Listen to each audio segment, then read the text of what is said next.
Hello everyone, and welcome to a Lazy Universe Top 10. With this year almost over, I decided it would probably best time for me to go across and count down my top 10 favorite movies of this year. Now granted, I know 2022 is not officially over with yet, but since the month or the year will almost be over with, I would rather start early than late, so this might become a tradition of mine to count down my top 10 favorite movies on the 1st of December. If I so have a list created, because I'm going to spend December mostly reviewing Christmas movies instead of other blockbuster futures that people want me to review. That's what the next year is for. So, anyways, why don't we all kick back and relax on the top 10, my favorite top 10 movies that I reviewed or seen this year. Granted, there might be some of these in the years past that I have not reviewed, but seen and really liked. And guys, just remember, this is my list, number one, so your opinions are free. You know, whether you don't like the movie or you do, your opinion is justified just like mine, and this is just for fun. It's not for me saying, I'm right and all of you are wrong. Suck it! That's not what I'm intending. And also, number two, these are movies that I've seen within this year. So this is a rule for this year and the years to follow. It doesn't matter if it came out like 60 years ago, 50 years ago, last year, last month, whatever. If I have seen the movie this year, it counts to be on the list. So, with all that bullcrap out of the way, let's get started.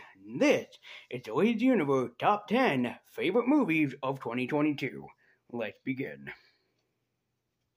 At number 10, we have Godzilla vs. Kong. Granted, I will give you this. This movie is almost perfect, and I really do mean this movie is almost perfect. It could have been my number one favorite, but it fails. I'll give you also this, that this was the film that everybody been waiting for, myself included, but then after finally seeing it, I realized that this film was not everything I quite expected.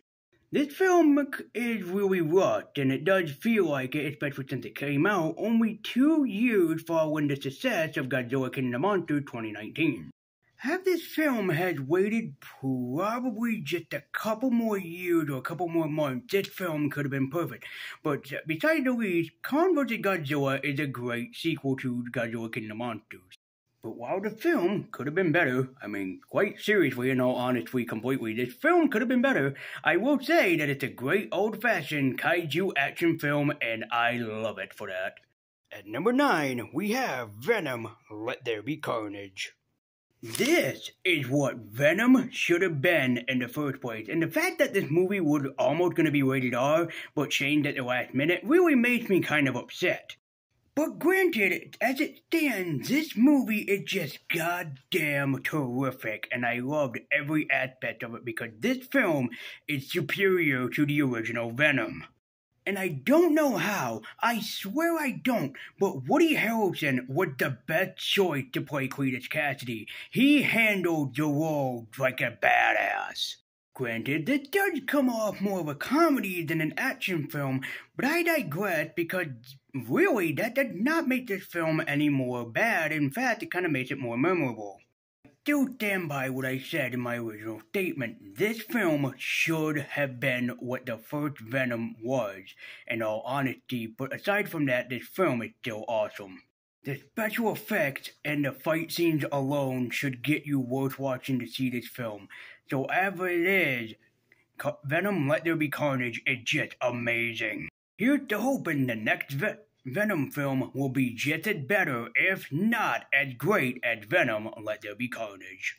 At number 8 is Taron Egerton as the man, myth, and legend Elton John in Rocketman.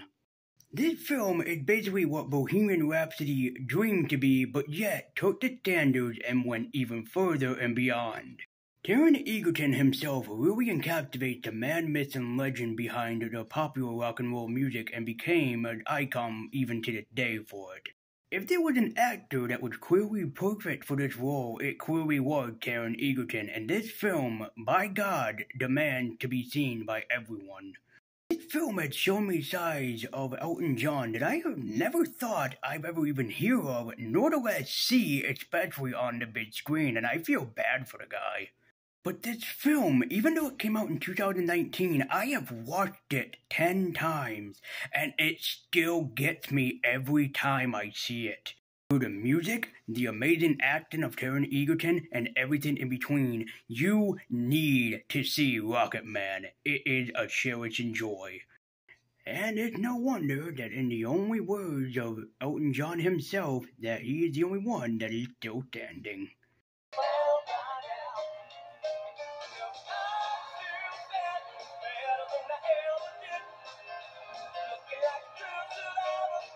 At number 7 from James Gunn comes The Suicide Squad.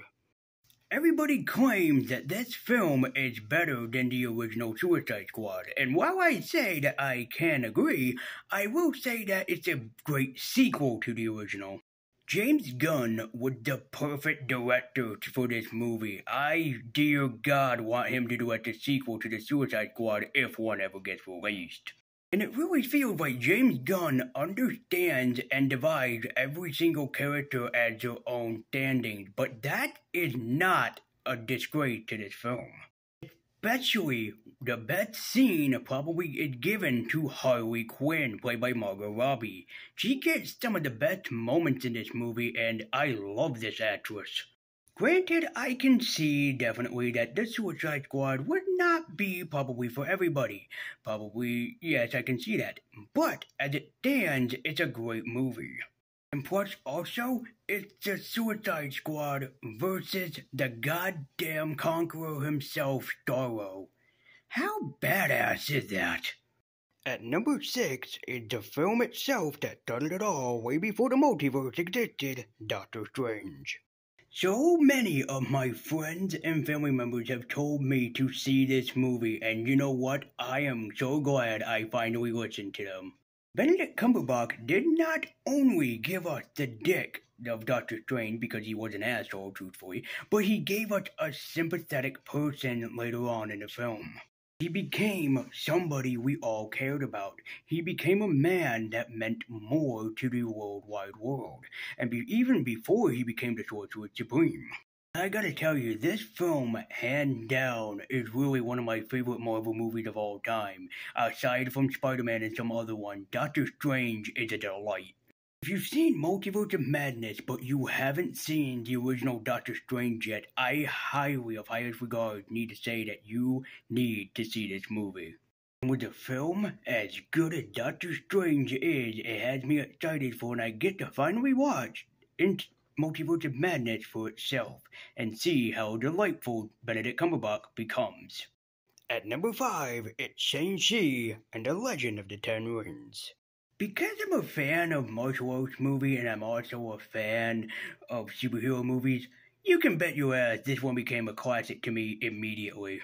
Especially making an action superstar out of Sam Liu, a guy who I only know is a director of DC animated films, but here he is.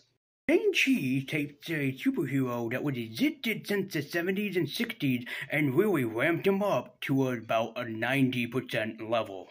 When I said in my review of this movie way back that this was like a Jackie Chan movie on steroids, I meant it, but I meant it in a good way. Also, the cast in this movie is just glorious to look at. Just like Tony Leon and even Awkwafina, who is a great character in this movie, regardless of how people think about her. Granted, the fictional world of Tai Lo could have looked a lot better, but granted, for what it's worth, it still looks pretty nice. But what will really sell people for this movie is the amazing story about a superhero you probably never heard of, and the action scenes. Here's to hoping Shang-Chi gets a sequel in the future, and here's to hoping it's better, or at least as great as the original. At number 4, Candyman. The 2021 Candyman. It's so 2021 Candyman. Just for the record, 2021. Now believe me when I say I've seen a lot of unique horror films, and when I saw the remake of Candyman, I thought it was brilliant. While this film is about the Tony Todd Candyman, it also stars a new actor under the name of Yahya Abdul-Mateen II. This guy is probably the best thing behind this movie. He's a struggling artist who wants to make a living for himself, but yet can't get his mind out of one thing, the Candyman toy. And because I'm a whore, or a sucker for psychological horror, this one just feeds into my subconscious and gives me everything I want. The best part is that you don't have to see the original Candyman. This explains everything in the universe for you, and I really appreciate that. But while this is, yes, still a horror film, and yes, it does get across the horror and it terrifies the crap out of me, I loved it though.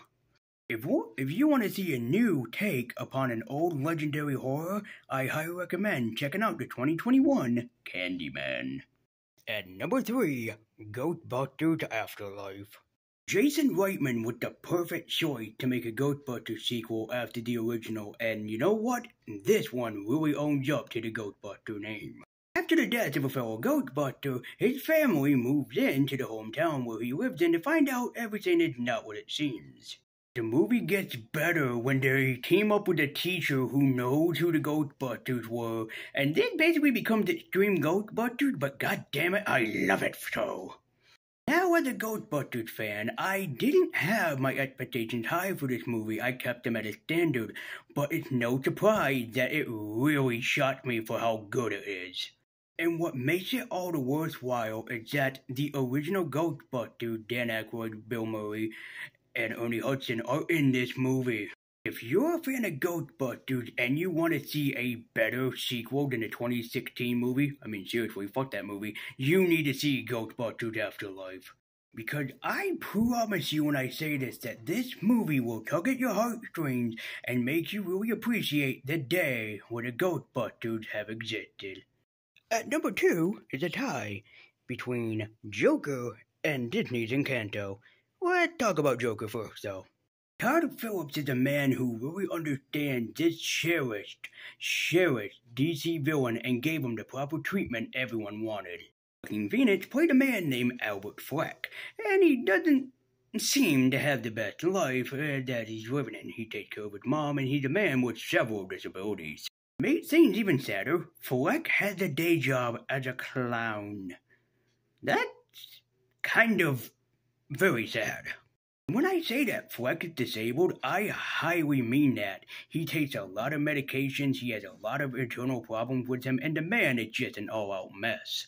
But not only does Todd Phillips make this man sympathetic, so does the man behind the Joker, Joaquin Phoenix.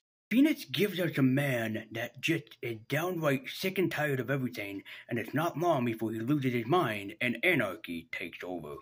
But when the Joker arrives on the scene, the movie doesn't miss a beat. It really owns up to its name of being such a classic film, especially for DC. If you want to see somebody honor that of Mark Hamill and also Heath Ledger, I highly recommend checking out Joker. You will not be disappointed. Out of all the Disney films I've seen this year, I think Encanto is the one that really should take the cake for me for a lot of great reasons. This movie is noted about what it's like to be not only an outsider, but what it is also like to experience a family that has superpowers while you do not. For me, Mirabelle, even though she is a female character, really speaks to me a lot more than a lot of the other characters within this own movie. See, Mirabelle is known as being an outsider, and well, because of how many people treated me like one, I know how it feels, and I sympathize with her a lot. This movie does get across the importance of family, and I think that the film benefits off of that for the most part, and it's all the better even for it. The animation is, dear God, gorgeous to look at. It still surprises me that some Disney movies can just come out looking like this. And yes, this is one of the Disney movies that has a really impressive soundtrack, and I cannot deny I sing along to every one of the songs more times than you think.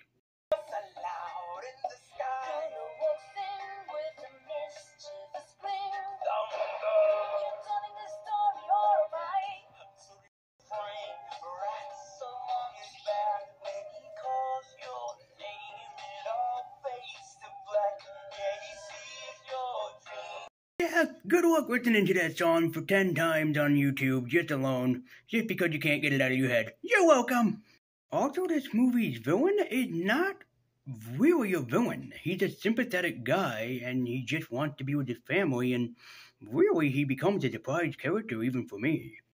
But if you want to see a really, really impressive Disney film that hits the heart and hits the home, I highly recommend Disney's Encanto. Just give in to the Disney magic. Give in to the Disney magic. Gaze at the pretty animation. And at number one, it's no surprise for the movie that saved this channel, Spider-Man No Way Home. I'm not saying that you have to agree with me on this choice, but Spider-Man No Way Home is without a doubt the best Marvel movie that came out in the year 2022, period. This is just one of the greatest, if not the best Spider-Man film to come out in recent years, and it is a godsend to come from Marvel.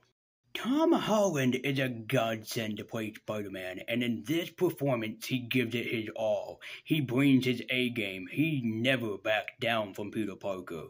But this film has more going for it than just the amazing crossover with Tobey Maguire and Andrew Garfield. It has a lot of heart and shows what Spider-Man is. Because if you think Spider-Man is just that nerdy kid from Queens, you, my good sirs and madams, are dead wrong. This film, without a doubt, proved what Spider-Man is and who he is and what he means to the whole entire world. So just saying that this film is awesome does not even cover it. Besides, without this film, the multiverse would have never been open for Doctor Strange Multiverse of Madness. So think about that and chew on some of that knowledge, will ya? And this was the greatest film to see with an audience, but if not for this film, this channel probably would have been dead, and I did not want to see that day happen. And also, I fucking love Spider-Man, so this film would have been number one whether or not I had a YouTube channel. God bless Spider-Man No Way Home. And that is, without a doubt, my top 10 personal favorite movies that came out, or I've seen this year, actually. So, do you agree with my list? Let me know in the comment section down below. What were your favorite movies? It could be movies that I have never seen before, and even if I like your recommendation, then I might check it out and watch it for Multi-Movie Monday to do a proper review of it. But just remember, this was just my list, and these were just the films that I enjoyed. I'm not saying that your opinion is wrong, so feel free to let me know, or you can make a video yourself and either share it to me on either Twitter or link it in the comments down below, and I can see what your picks are. So, for granted, please enjoy the Christmas-themed Multi-Movie Monday. Please enjoy my Christmas special that will be out on Christmas. And this was just my personal list. And if you guys want me to, every December 1st from the years going forward, I will do this. So thank you guys so much for watching. Be sure to like, comment, and subscribe. And join me for December 5th, which is Bah Humbug Day, where we'll be taking a look at 2 versions of A Christmas Carol. And I'll see you guys next time. But I hope that you enjoyed my list, and let me know what your top 10 movies were this year. And until next time, guys.